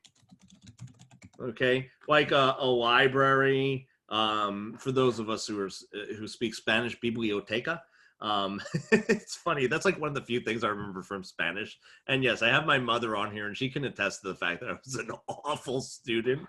And she's probably laughing right now because she's saying, yeah, you put me through hell for 4 years of high school, and all you remember is biblioteca is library in Spanish. Yes, 3 years of Spanish, and that's what I got, Mom. So, and gray hair. Well, at least I keep the salons in business, right? What I would say is this: new construction, special use buildings are definitely things that we would use the cost approach for. So what is the cost approach? What is the cost approach? Okay, as I erased everything, don't worry, I'm going to undo that. Yep, there we go. What is the cost approach? What is the cost approach? So that is when we're figuring out the replacement or the reproduction cost of a building. Okay, we're figuring out how much it would take to reproduce it. Now, here's the thing. Let me tell you the difference between reproduction and replacement. Okay, reproduction, like for like, we are doing the same stuff, right? Replacement, is when we're going to replace it with kind of the same stuff. So Yvette said cost minus depreciation plus the land equals value. Yeah. So you brought me to a great segue. So what are the 3 types of depreciation that we could have? What are the 3 types of depreciation? First one is physical deterioration. That means wear and tear, okay? Wear and tear. You know, physical deterioration, okay? The gutters are hanging off the roof, you know. The downspout basically is crushed. The siding looks like poo, okay? All that stuff, that's physical deterioration. We have economic obsolescence. And you guys always, I had someone ask me the other day, what is obsolescence? That is the status of being obsolete, okay? Obsolescence is being obsolete. So if you've ever heard something is obsolete, okay, then what happens is that means it's outdated, okay? Like bibliotecas or libraries in 2020, I would say are obsolete, because we have this wonderful thing called Google, okay? So yeah, that would be a great statement, okay? So when I say something, there is an economic obsolescence, there is something that is obsolete about the property that is economic or external to the property, okay? Meaning there's an airport that was built down the road, okay?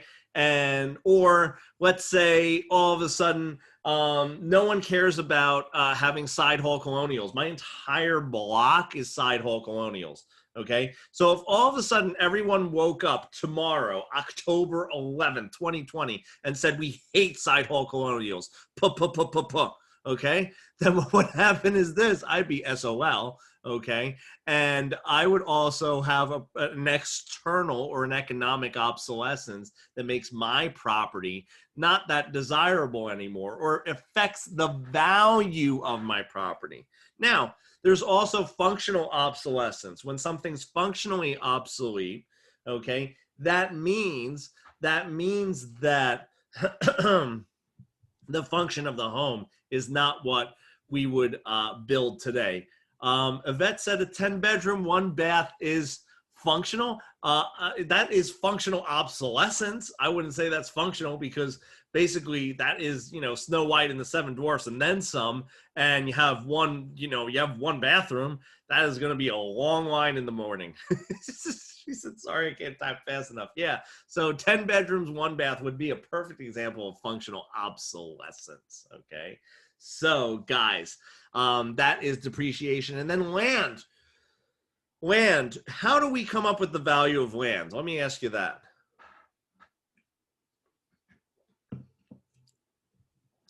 The value of land will always be identified through the sales comparison approach.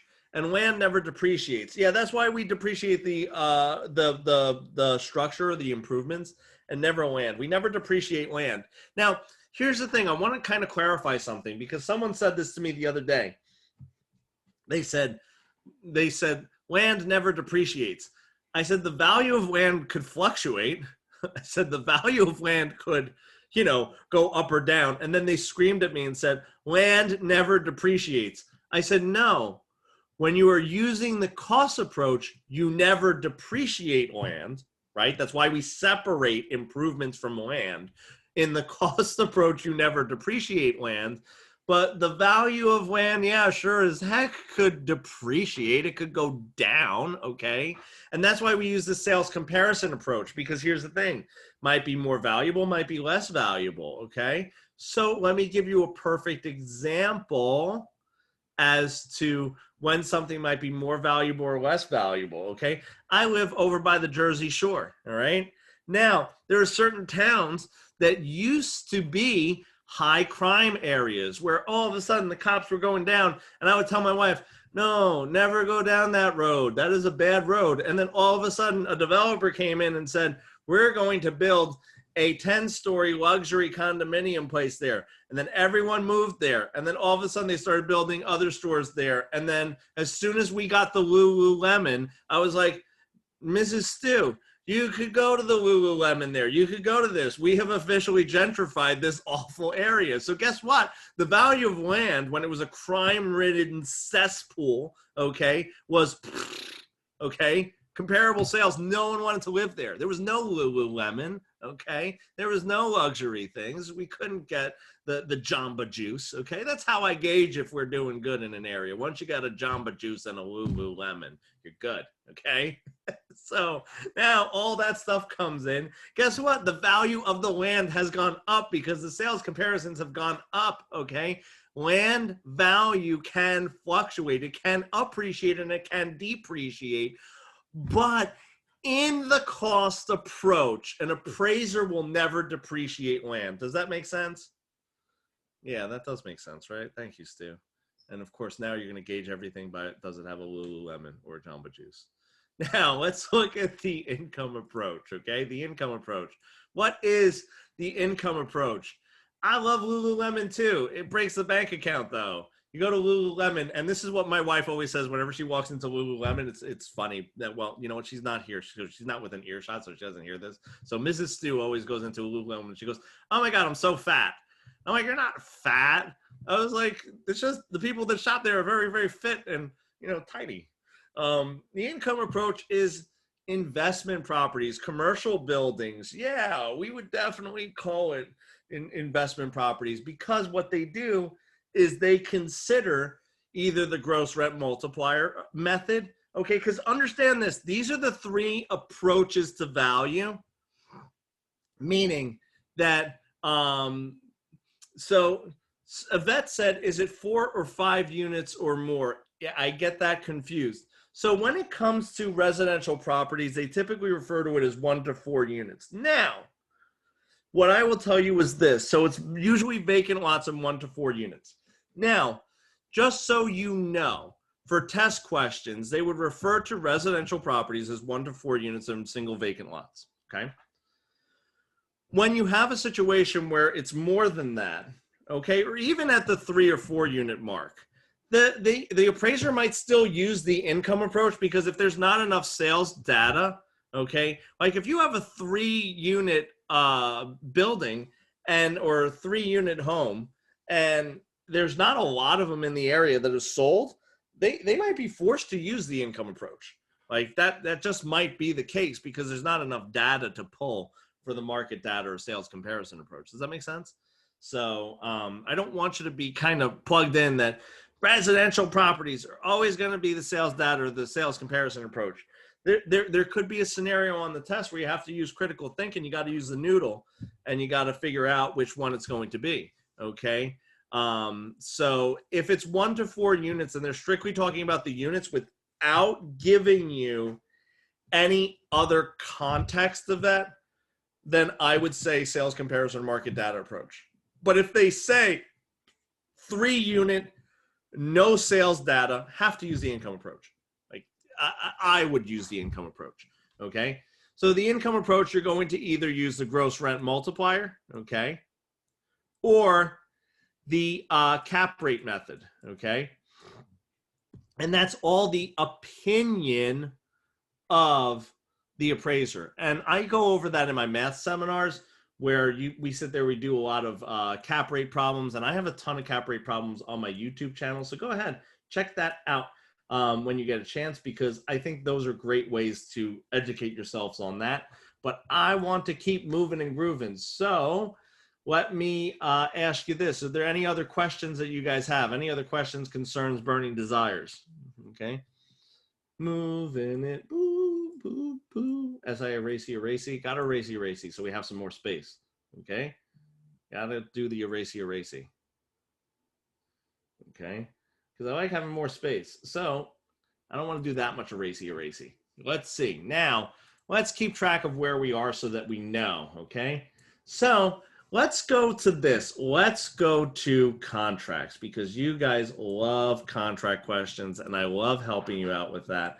So let's talk about what makes a legal binding contract. What is a contract? Okay. So what are the essential elements of a contract? Clock. Yes, clock. Love clock. That's the acronym I use. Clock without a K, that's what we say. That's how I remember it. So we say competent parties. Okay? Legal object. Offer and acceptance. And consideration. Okay? So what do I mean by all this stuff? Okay? Well, let's talk about consideration. So consideration, here's the thing. This doesn't outline if it has to be good or valuable. Okay? So it could be either good or valuable. Can you give me an example of good consideration? Good consideration? A hug. Usually legal terms, legalese, we use love and affection. Okay? We don't say a hug. Person hugged me, especially now. Now with the lockdown, we don't hug anymore. What do? We fist bump, we virtual hug, we give googly eyes. I don't know what we do anymore. I think the last time I hugged a stranger was like in February. So it's like, and I miss hugs. I miss hugs. Hugs are amazing. I'm Spanish too. It's hard to know, but I'm actually Spanish. So people wouldn't know it by looking at my picture or seeing my name. But my mother, she's half Italian, half Puerto Rican. So she's in the chat. So yes, we are Spanish. We do love hugging. We are huggers. And it is making us sad. We are making sad face right now with the lockdown. So consideration could be love and affection, or it could be valuable, right? So it could be cash. It could be anything of value, okay? Now, offer and acceptance, got to talk about this. This is also referred to as a meeting of the minds. Getting off of consideration there. Mutual consent.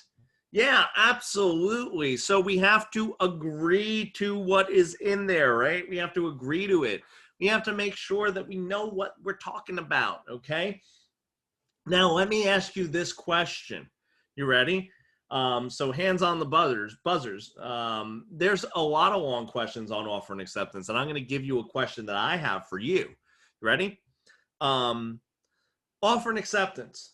Let's say a seller gets an offer, signs it, puts it in his desk drawer, tells no one about it. Is this a legal binding contract? No. Yeah, because offer and acceptance needs to be communicated. It needs to be communicated. Okay. They also give you examples of, hey, the buyer died before the acceptance could be communicated to him. Is it legal and binding? No. Is it, the seller dies before offer and acceptance could be communicated? Is it legal and binding? No. They have to be alive. They have to be with it. Okay. So offer and acceptance needs to be communicated. Okay. We have to have a meeting of the minds. Legal object. Okay. So legal object either is the object of the contract or a component within the contract, meaning, okay. So Yvette asked a question here. What if the offer was XYZ? The buyer likes X, but not YZ. Is this valid?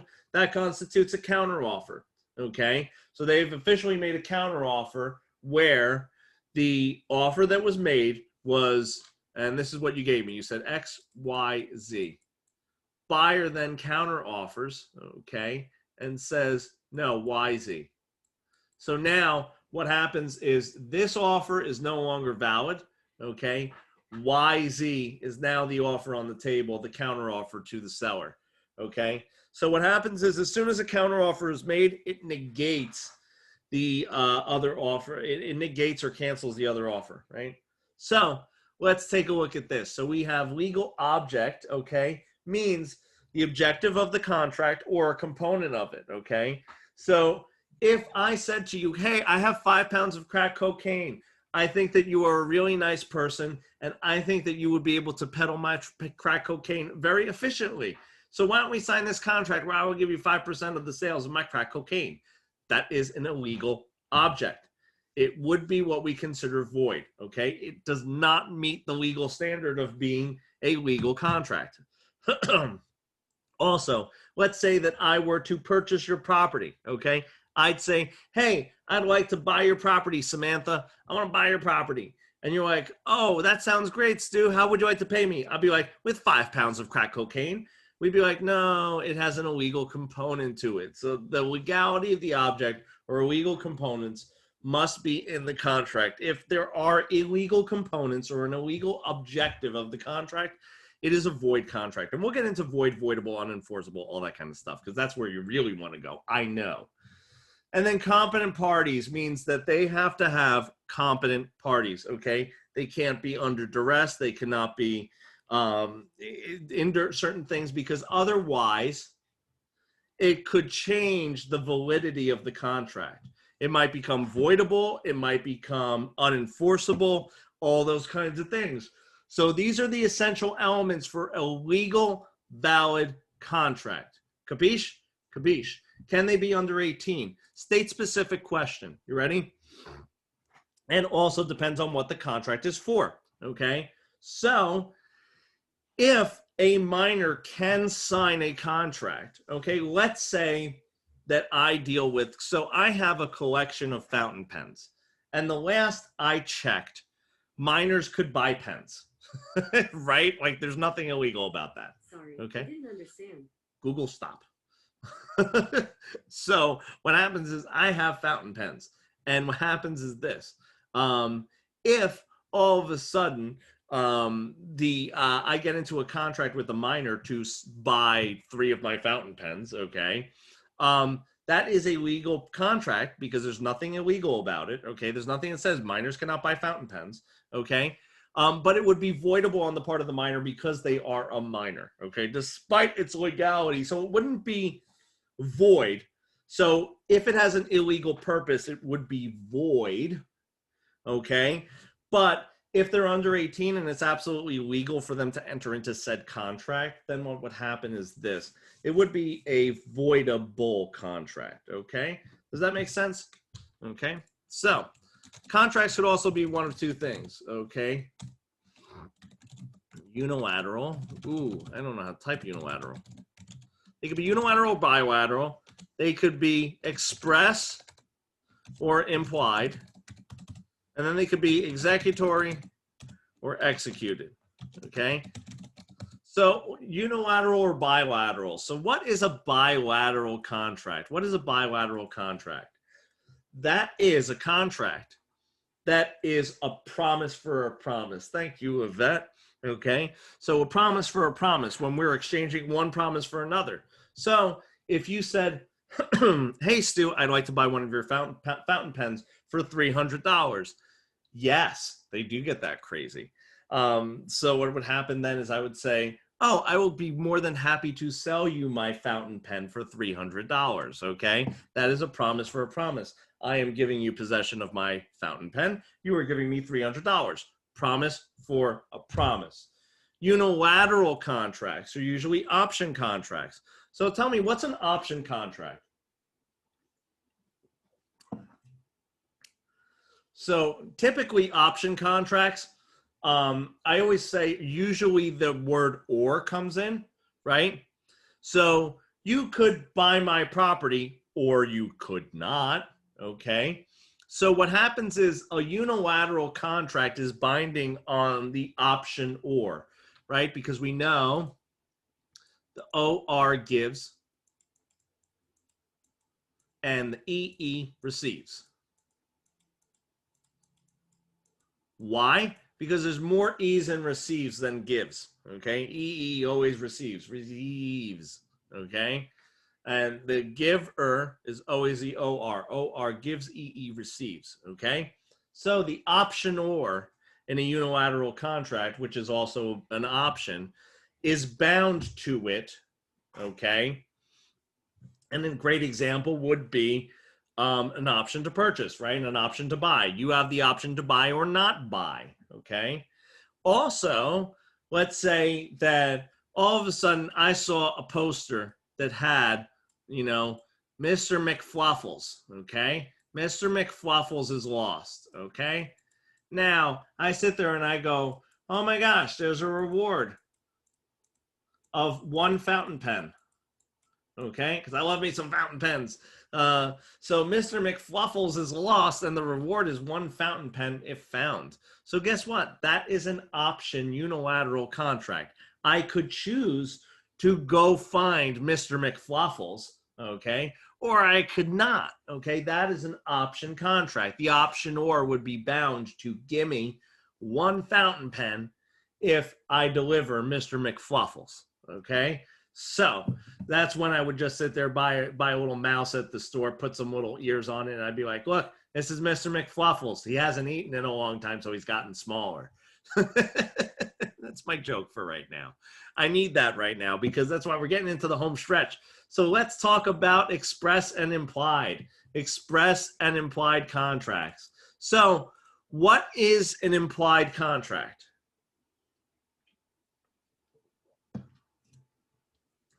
Implied is understood by actions. It's based on acts, right?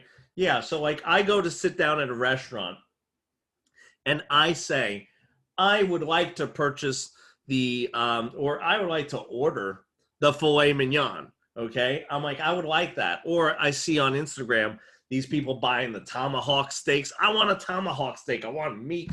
Sacrifice a land animal at my dinner every night. Love me some meat. So I couldn't do the vegetarian or vegan thing. I couldn't do it. And even when someone tries to tell me, oh my God, it's so much healthier. Nope, can't do it. So I'm ordering a big steak, okay? Basically what happens is based on my actions of sitting down at the restaurant, ordering the big tomahawk steak, I am implying that I am going to pay for it, eat it, all that kind of stuff. Express contracts are clearly defined, clearly understood. You are expressing the terms, okay? So when I say to you, I will sell you one of my fountain pens for $300, that means that we understand the terms. You know, I don't go to a pen convention. Yes, they exist, and I went to one pre-lockdown, okay? I don't go to a pen convention, look at a pen, wink at the guy who has the pen, and then he winks back at me, and then all of a sudden we're exchanging money, okay? We have to express some terms. We got to kind of understand. Like, there's no actions that we could enter into that would understand what is to be done for, you know, certain things. Like, it would never be an implied contract to enter into certain things. Like, we would never be able to enter into an implied contract to purchase real estate. Okay, that just, there isn't a scenario I could give you there. Okay, implied contracts are usually entered into in regards to, like I said, going to a restaurant, going to a going to a restaurant, going to a retail store, and going up to the counter and saying, okay, here you go, and putting all your stuff on the register. Okay, when I go to the grocery store and I put all my stuff up on the register conveyor belt, okay, they don't sit there and tell me what's going to happen next. It's understood through my actions. They get it. Like, they're going to bag all that stuff. Then they're going to say to me, $73.96, and I'm going to pay them. Like, we don't ever at any point have to express what's going to happen. We kind of know. We know what's happening, okay? So that is the difference between express or implied. Also, understand this: implied has a synonym, which is ostensible, okay? So if you have an ostensible contract or an ostensible agency relationship, and I'll actually tell you about that a little bit now, the ostensible agency relationship, because they love ostensible or implied agency. And what that is this. Let's say I'm at an open house, okay? I'm in an open house and a buyer comes in and they say, Stu, we would really like to go see this house over down the block, but they don't have an open house. Now, I've never met this buyer. They're a stranger to me, okay? What happens is this. If I say to them, okay, you know what? After my open house and after I'm done taking in all the signs and all this stuff, you know, I'd like to, I'll take you to go see it. The fact that I put them in my car, I take them to the home, and we haven't sat there and said, I am their buyer agent. They are my buyer. We have an agency relationship. Because we didn't say that and express that in any manner, shape, or form, our actions are leading the implication of an implied or an ostensible agency relationship. Does that make sense? Yes? No? Maybe so? Dash of vinegar? Yeah, that does make sense. And don't you worry, I'm going to be staying on a little bit past the hour because I have to still go over void, voidable, all that kind of stuff with you guys. So I haven't forgotten about that, okay? Because we started like a couple minutes after, so I want to give you that time. So Yvette said, does ostensible come up on the test? It depends on the test writer and who's writing the question. I personally would never refer to it as ostensible because I think that not a lot of instructors teach it as ostensible. And they usually teach it more as implied or in the implication, things like that. But I want you to know that some test writers do go to and lean towards ostensible as being the answer in regards to what is an implied agency, an implied relationship, things like that. Okay. So you might see that on the test. So executory and executed. Okay. Executed. All promises are met. Yeah, it's donezo. Check that box. Executory, still stuff left to be done, okay? Still in process, okay? So if I have not given the person the $300 for a fountain pen, it is an executory agreement, okay? Like if I went to the convention, okay, and yes, there are fountain pen and pen conventions. They're a lot of fun. And yes, everyone is as weird and nerdy as you think. If I go there and I say to someone, hey, I'll buy that pen off of you for $400. Let me just go to the ATM. Our agreement is executory, okay? We have an agreement. We have competent parties, legal object, offering consideration. We've outlined consideration, okay? It meets all the requirements. And it's expressed, it's bilateral, okay? It's executory though, okay? So I'm going to the ATM. I'm like, oh yeah, getting me that pen, okay? And then come back, give them the money, it's executed. I get the pen, okay? So any questions on that before I go to void, voidable, all that stuff? Perfect, I know. So let's do this, okay? And I'm going to erasey everything, even Mr. McFluffles, okay? And I hope you don't mind my humor. It's how I keep myself occupied talking to a wall I know I'm talking to you guys and you're there, but it's different not being in a classroom. And I've tried to get used to this because doing these long form ones,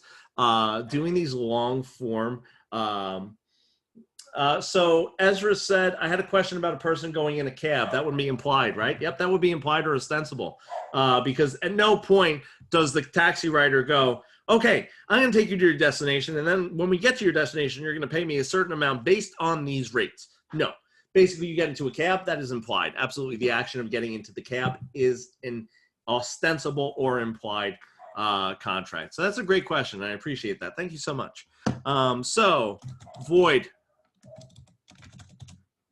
Voidable.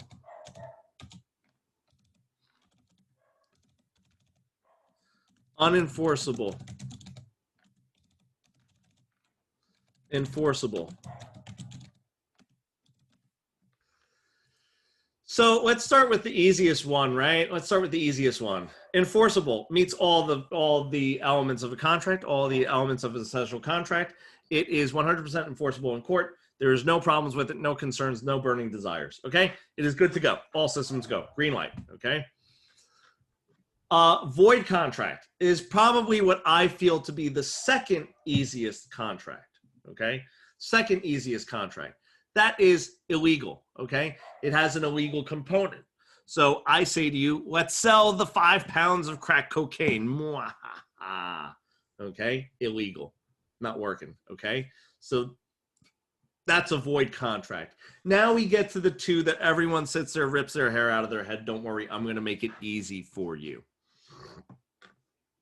Also, a void contract, let me tell you one other thing that would make a contract void.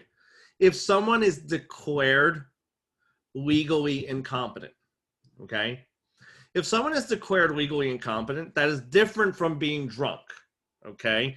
That is different from being slightly, 5 sheets to the wind or being under duress, okay? There's a difference. If someone is declared legally incompetent or mentally incapable of signing a contract and consenting, then they can never consent to a contract. So it will be void. Okay. What if someone signs something and is later deemed to have been legally incompetent? The contract is void. Okay. Because it has an illegal component to it. Okay. It has an illegal component to it that they can never give consent. So let's say I'm with my friend JJ, okay? My best friend JJ, we go to a bar and JJ says to me, Stu, I think I'm developing an addiction. And I say, JJ, what's your addiction? He says, I've been looking at fountain pens all night. I think I want to buy a fountain pen from you. And I'm like, oh my God, JJ, you finally come to the dark side? And he's like, yes. I want to buy a fountain pen from you. So I have $300 in my pocket. Tomorrow, just bring me any fountain pen to my house. And I say, done. So we have an express bilateral contract, okay? But JJ had 7 shots of tequila in him, okay? So let's say JJ comes with it. He sobers up, okay? He drinks his Gatorade, does his egg infusion and whatever crazy stuff the next day, okay? And I come to him with a fountain pen. And he's like, yeah, I was pretty drunk, but I still want to buy that pen. It's beautiful. Then I'd be like, oh my God, thank you so much. Basically what happens is there is a moment that JJ could give consent. So this is voidable on his part because at the time he was inebriated or compromised in some manner, shape, or form. Okay. He was inebriated, compromised. Also, if someone put a gun to his head and said, you have to agree to buy Stu's fountain pen right now. Okay. That would be duress. That's another time that it would be voidable. Okay. So JJ would be able to back out of the contract. Okay. So that's a situation where one of the parties could disaffirm it. A contract that is legal with a minor. So if a minor wanted to buy one of my fountain pens, okay, totally cool for them to do that. Fountain pens aren't cigarettes, okay, totally legal object. But what happens is because he's a minor, it is voidable on their part, okay? So that is voidable. So Stu, the hardest one for us to understand is unenforceable. Yes, it is, because it's a gray area. So an unenforceable contract means that a court of law would not be able to enforce it. However, it is said to be legal amongst parties. What does that mean, Stu? Well, let me give you the perfect example. We decide, let's say Yvette has a beautiful house. I have a truckload of money. And I say, Yvette, I want to buy your house. And we do it all verbally. Well, the statute of frauds says that every contract for real estate sale, in order to be enforceable, needs to be in writing. So now it falls under a category of unenforceable, meaning it is not void because it's not an illegal purpose. It's not voidable because all of the parties were with it, consenting, cool, not a problem. But the courts basically say it is legal amongst the parties. They're saying you could do this because it's not void or voidable. But we cannot force this contract to go through if either of you wanted to pursue legal action. You couldn't do it. You couldn't sue for specific performance. And that is unenforceable. And that, ladies and gentlemen, boys and girls, is the so it's illegal amongst parties, meaning that so Yvette said, is it legal or illegal amongst the parties? It means that it is okay and legal amongst the parties, but the court could not get involved to force the hand of either side. Okay? So it's legal and valid. It could be good between the parties. So you and I could do this. There's nothing illegal. It's not void or voidable. So the courts are like, yeah, cool. It's not void or voidable. So like, it's not a problem, but we can't be a party to, we cannot enforce it in court. It's unenforceable. It has no force in court. That's it.